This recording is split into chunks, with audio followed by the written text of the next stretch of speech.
Magandang hapon po. Isa na naman pong mahalagang bagay ang pag-uusapan po natin ngayong hapon. Ito po ay advokasya natin kung paano wawakasan ang laban o ang digmaan laban sa mga komunista na magsisimula pa lamang dahil sa pagkadeklara ng ating Pangulo na ang mga grupong ito ay mga terorista. Napag-usapan po natin kung bakit tumatagal ang digmaan laban sa mga komunistang ito. Kailangan po matrace natin kung ano ang ugat ng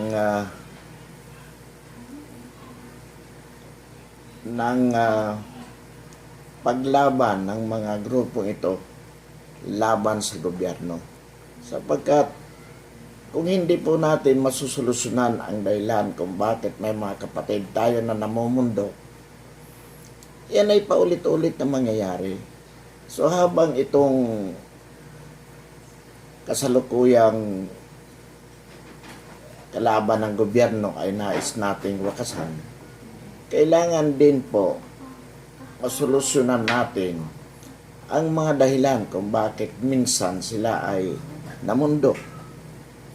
Sapagkat kung hindi po yan masusolusyonan, mayroon na namang bagong henerasyon na papalit sa kanila.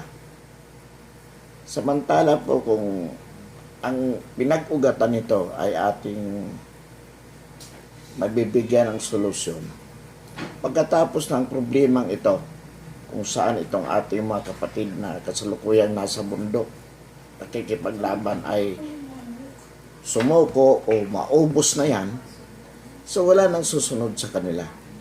Kaya po mahalaga na tingnan natin ang aspetong ito. So, ano nga ba ang dahilan kung bakit ang mga ito ay namundo?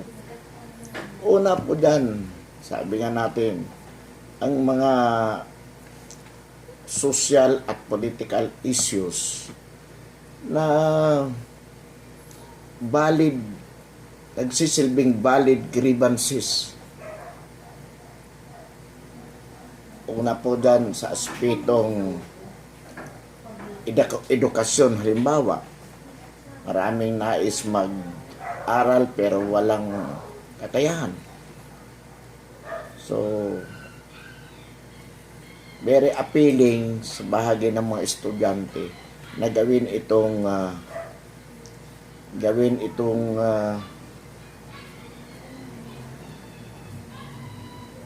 dahilan para sabihin dun sa mga kapwa nila kabataan na nais mag-aral pero wala namang kakayahan, kapasidad ng mag-aaral, dulot ng kahirapan. Sasabihin nila na kung sasama ka dito, ito ang pagkakataon mo na makapag-aral. Sapagkat yan ay karapatan ng bawat isa, mayaman man at mahirap. Pero dahil sa kahirapan, hindi tayo makapag-aral. Samantalang kung sasama ka sa grupo natin, ipaglalaban natin ito. Sapagkat hindi natin pwedeng iasa sa gobyerno. Dahil ang gobyerno ay mga kapitalista yan at walang pakialam sa sambayanan na naghihirap. So sa bahagi ng mga estudyante na nag-aaral ngunit nahirap mang ipagpatuloy yung pag-aaral dahil sa kakulangan ng pinansya, at sa bahagi ng ibang kabataan na nais mag-aral pero hindi talaga makapag-aral, napaka gandang pagkakataon ito para sa kanila. Ngayon sasabihin natin, mayroon naman tayong mga libreng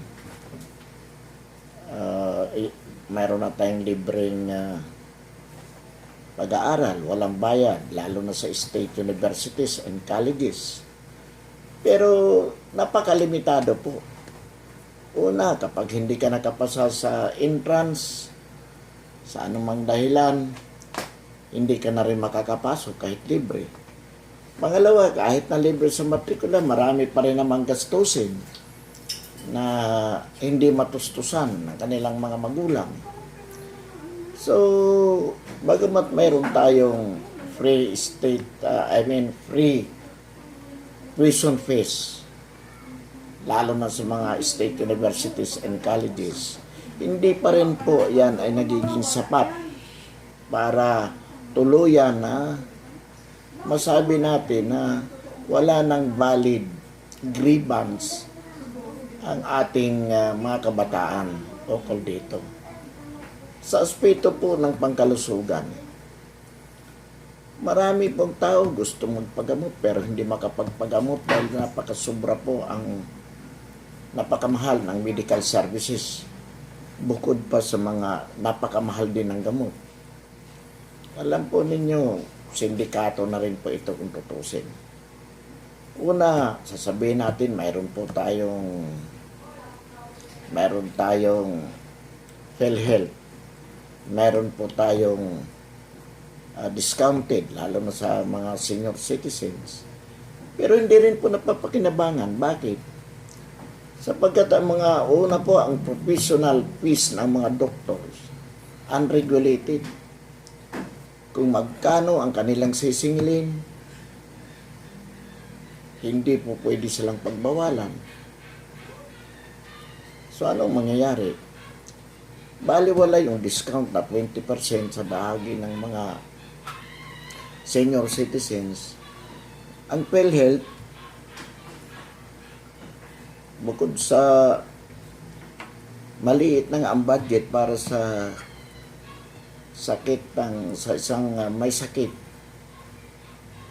ay kinukurakot pa ang pondo. Masisindikato. So sa halip na maging substantial assistance ito financially sa mga nangangailangan, hindi ito maramdaman ng taong bayan. At yan naman po ay hindi may pagkakaila. Subukan po natin pumunta sa mga public hospitals. Pila-pila po dyan ang mga pasyente. Kawawa po. May mga doktor pero kulang na, wala namang gamot.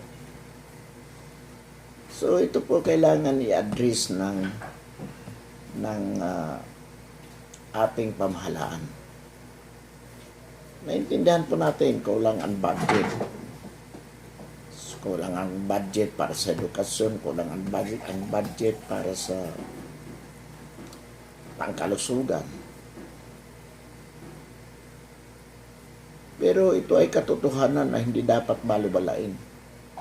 So, ang effort ng gobyerno dapat nakatuon dito sa mga ganitong problema. Sa bahagi po ng pangkatarungang aspeto natin, alam po natin dyan, maraming mga, lalo nang mahirap na hindi makakuha ng makapagbayad ng sariling abogado, nakukulong na kahit walang kasalanan, nakukulong. Dahil sa walang tagapagtanggol. Meron po tayong Public Attorney's Office, PAO.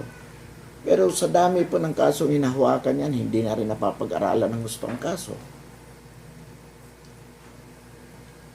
Bukod pa sa mayroong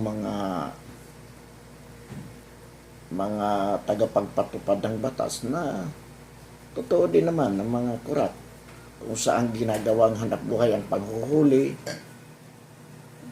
lalo na sa mahirap. At pag hindi nakapagbayad hindi makipag-areglo sa kanila, sasampahan ng kaso at tataniman ng kung ano-anong ebidensya. Isa rin pong katotohanan yan na hindi may pagkakaila. At isa yan sa mga dahilan kung bakit maraming mga kapatid natin na umakyat sa bundok sa paniniwala na sa pamamagitan ng kanilang pagsapi sa samahang komunista, NPA, makakamit nila ang katarungan na hindi nila nakamit dito sa ating lipunan.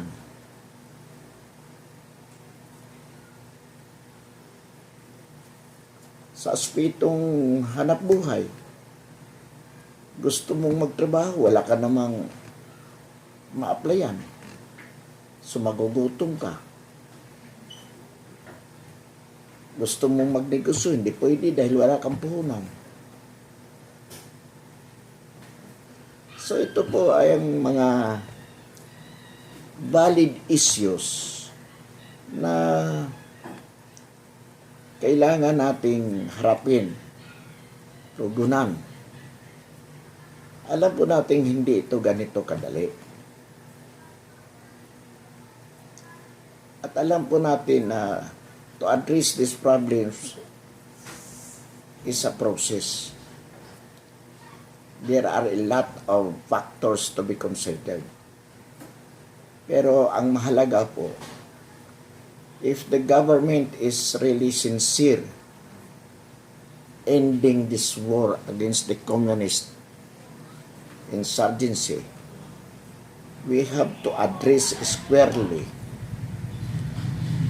these problems. Otherwise, mawawalan po ng saysay yung mga effort natin tungkol dito.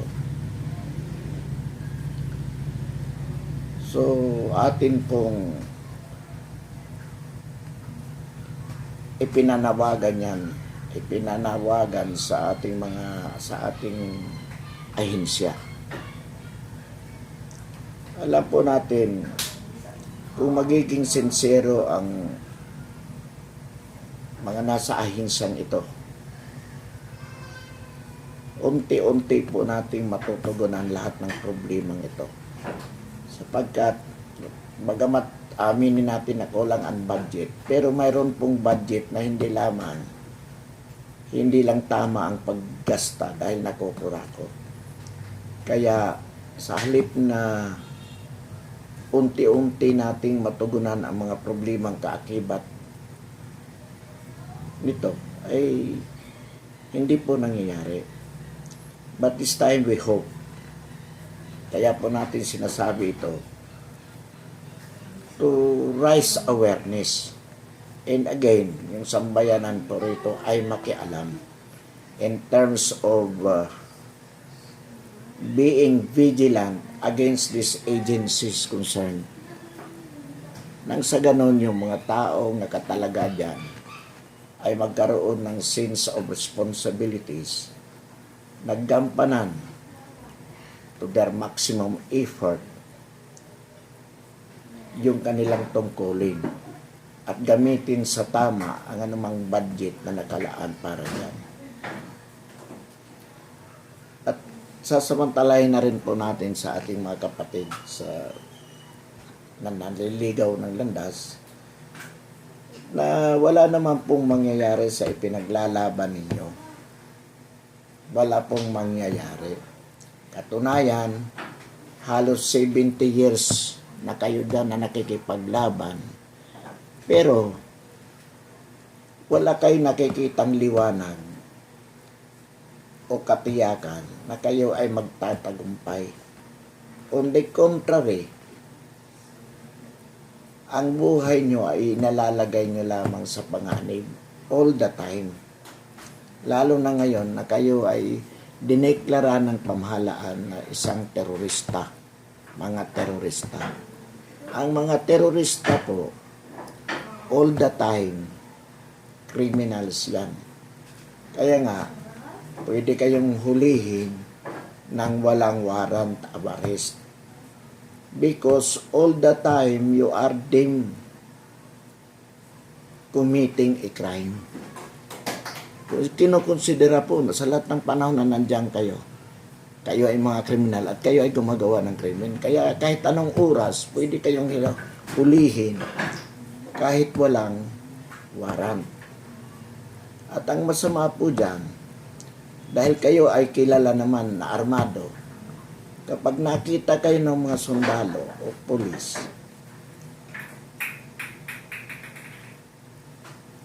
madali para sa kanila ang patayin kayo, unahan kayo. Sapagkat alam nila, at ito na may katotohanan, na kapag nabigyan kayo ng pagkakataon, sila ang papatay ninyo, ang mga sundalo at kapulisan. So itong mga sundalo at pulis, kapag nakita kayo, most likely, pwede kayong unahan. Kaya, napakadali, napaka-risky, o napakataas ang panganib na inyong inaharap bilang mga terorista. So, inihikayat po natin kayo na sumuko. Sapagkat alam naman po natin na yung mga polisiya ng gobyerno tungkol sa mga surrenderies, standing pa po yan, hindi pa binabago yan, hindi po nire-recall yan. So, kung may mga kaakibat na privileges yan, halimbawa pa yung economic packages, yan ay may papagkaloob pa rin po sa inyo yan.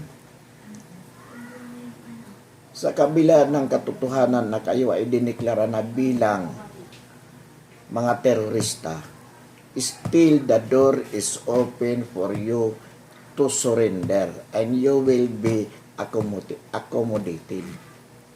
Sigurado po yan. Hindi kayo tatanggihan kung kayo po ay susuko. Kaya ang kailangan lamang, sincero kayo sa inyong layunin ng pagsuko. Sapagkat kung gagawin ninyo in bad faith yan, na nagkukunwari kayo, hindi kayo mananalo. Mapapahamak lang kayo. So, inaanyayahan natin kayo na samantalahin ang pagkakataong ito upang mailigtas ninyo ang inyong mga sarili at ang inyong mga pamilya na rin. Sumuko po tayo. Ngayon, sa pagsuko po ninyo, huwag din kayong padalos-dalos. Kailangan gumamit kayo ng tao, filial, someone to negotiate on your behalf with the authority. Taong pinagkakatiwalaan ninyo upang siya makipag-usap, mag-arrange kung paano ang proseso ng mapayapa at ligtas na pamamaraan sa inyong bahagi. Sapagkat iniiwasan po natin dito yung misencounter. Ano po ibig sabihin ng misencounter dito? Kayo ay susuko na ng mapayapa pero mapapagkamalan pa rin kayong palaban at bigla na lang kayong pagbabarili ng mga military o ng mga pulis. So iniiwasan po natin yan. Sino po ang pwede niyong lapitan? Hindi kayo lumapit sa barangay captains, sa mayor, sa konsehal ng bayan, mga relatives ninyo, kamag-anak, taong pinagkakatiwalaan ninyo na hindi kayo ipagkakanulo. Mga tao na talagang sigurado kayo na titiyakin niya ang inyong kaligtasan para kayo ay makasuko ng mapayapa at ligtas. Yun po ang pangunahin natin konsiderasyon, yung inyong kaligtasan. Huwag po kayong mag-alala. Pag kayo naman ay sumuko na, mayroon namang ipinagkakaloob ang pamahalaan natin na economic package. Na ano ibig sabihin po noon? Sa simula na kayo ay nagsisimula sa isang or pangkaraniwan pamumuhay, mayroon pong tulong ang pamahalaan para kayo makapagsimula. So, hindi po kayo mahihirapan para gawin yan. O hindi kayo mahirapan pagkatapos ninyong sumuko. Bagamat hindi agad kayo makakapagtrabaho, mayroon pong nakalaan dyan. Nakaprograma na po yan. So, samantalahin po natin. At nananawagan din po tayo sa mga sundalo kay General Parladi na maglagay ng mga sentro sa buong kapuluan kung saan yung ating mga kapatid na nais sumuko ay meron silang mapupuntahan. Alam nila kung saan ang sentro. Nang sa gayon, hindi magiging mahirap para sa kanila ang proseso. Panawagan po ito, General Parladi sa ELCAC. Nang sa gayon, lahat po ay mapadali para sa mga kapatid natin ang kanilang pagsuko kung kanilang gagawin.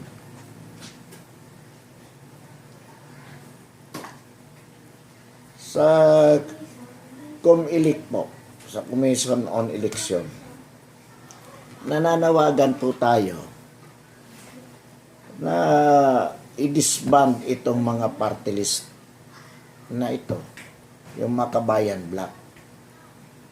Sapagkat kung ito po ay kilala na o it is already public knowledge that they are connected as legal front of CPP, NPA, NDA. Terorista na rin po itong mga ito in the sense na nakikipagtulungan sila. Alam naman po natin, under the principles of conspiracy, the conspirators are equally guilty with the principals. All of them actually are principals, regardless of what role they play in this grandiose conspiracy plan. So kung lahat ng mga ito, ang Makabayan Black, ay tumatayo bilang legal front ng mga CPP, NPA, NDA, terorista na rin ang mga ito. If that is so, dapat po i-disband sila. Hindi sila payagan na makatakbo pa, makapag-participate sa ating halalan. Otherwise, niluloko natin ang ating mga sarili. Niluloko ninyo, sinasalaula ninyo COMELEC ang proseso ng eleksyon at niluloko ninyo ang Pangulo, ang Presidente, lahat ng sambayan ng Pilipino. Kaya nga ito ang sinasabi din natin kay Speaker Velasco na dapat paimbestigahan niya ang mga aligasyon na ito, na itong Makabayan Black sa mababang kapulungan ay mga komunista, so that the process of ousting them can be started, because we cannot allow them to stay as part of our government if they are terrorists. So, Speaker Velasco, inuulit namin, huwag kang magtanga-tangahan o huwag mong gawing tanga ang sambayanan. Gawin mo ang tungkulin mo bilang Speaker of the House. Kung natatakot ka,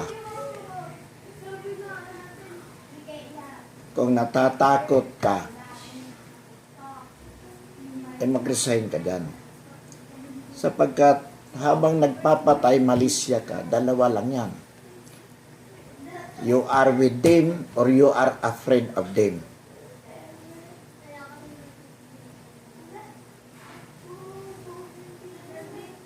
Alin man sa dalawa doon, hindi ka karapat-dapat na maging speaker.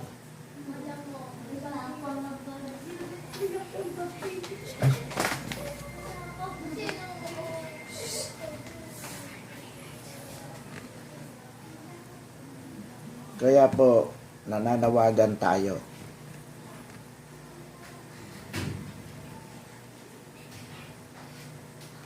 Ngayon, itong mga local chief executives,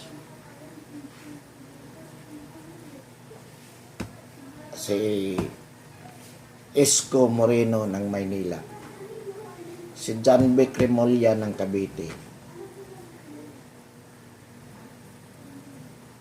Ipinatatanggal nila ang mga tarpaulin na nagdedeklara na ang CPP-NPA ay persona non grata.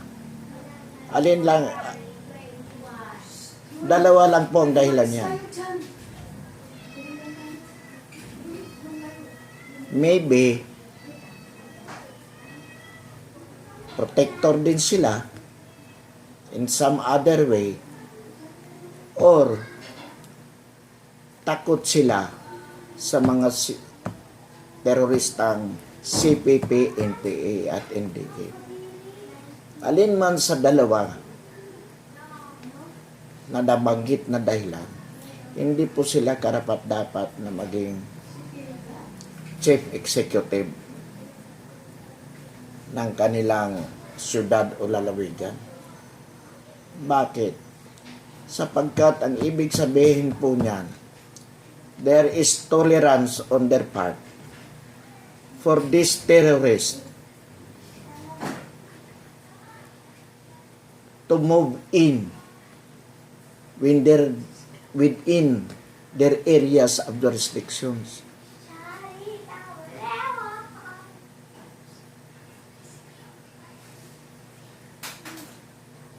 Habang ang mga local chief executives na ito ay hindi nakikipagtulungan sa digmaan na ito, hindi po magtatagumpay ang ating pamahalaan kailanman. Malaki po ang papel na ginagampanan ng mga local chief executives upang maging communist or terrorist free ang kanilang mga lugar. Sapagkat kung mayroon pong tolerance on the part of these local chief executives, hindi po, we cannot eradicate this terrorism. So, Secretary Anyo ng DILG, dati kayong general, dapat alam nyo ang kung gaano ka-strategic, how strategic the role of the local chief executives in this war against the communist NPA, NDF terrorism. So as head of the local government, secretary of the DILG as that, a former general, huwag kayong maglalamya-lamya, Secretary Anyo. Prove to the President that you can do your role. That you can enforce upon the local chief executives nationwide this policy for them to assist, to help this war against the communist NPA, NDF, against CPP, NPA, NDF terrorism. Ang mga pulis nasa iyo, nasa ilalim ng departamento mo. Ang PNP ay nasa front line ng labang ito. So dapat integrated ang approach natin. The police at itong mga mayor at gobernador na to. Yung mga nagsasabi na hindi pwede magkabit ng tarpaulin laban sa kanilang mga lugar, tanggalin yan. Mga local chief executives na yan, kasuhan yan.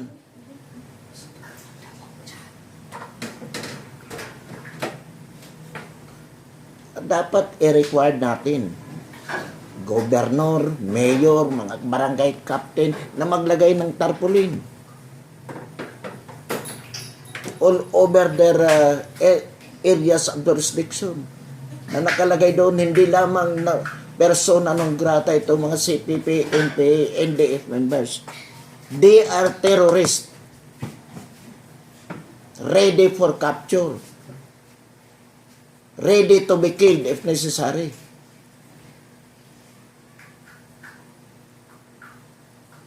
Kaya hindi dapat na ito ay magpapalamya-lamya ang gobyerno natin dito. Ang sabi ng Presidente, wakasan ang laban, ang gera na to. And the President will not be doing it by himself. He has to do it by giving orders upon his subordinate. And the DILG is playing a very important role together with the armed forces. Secretary Lorenzana,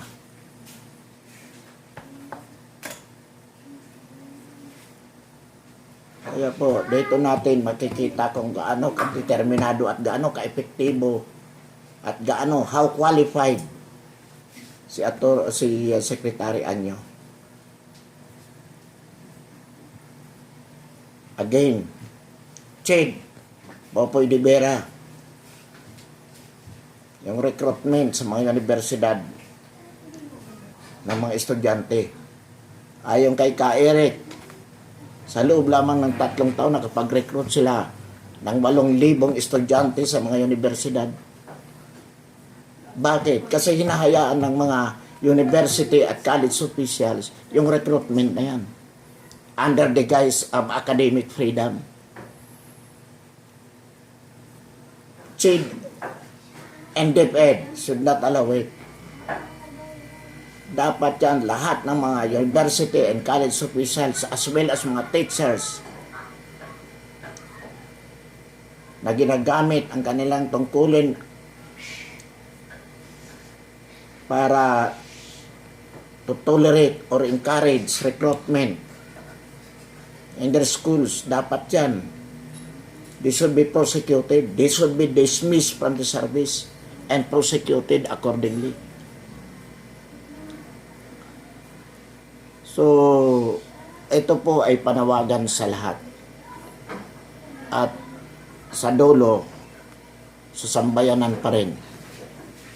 Alam po natin, whatever o anumang digmaan na susuungin ng pamahalaan, hindi ito magtatagumpay kung walang suporta ang sambayanan. So, pinapanawagan po natin sa huli. Ang huling bola ay nasa sambayanan pa rin. To be vigilant for the people to call the attentions of the public officers concerned.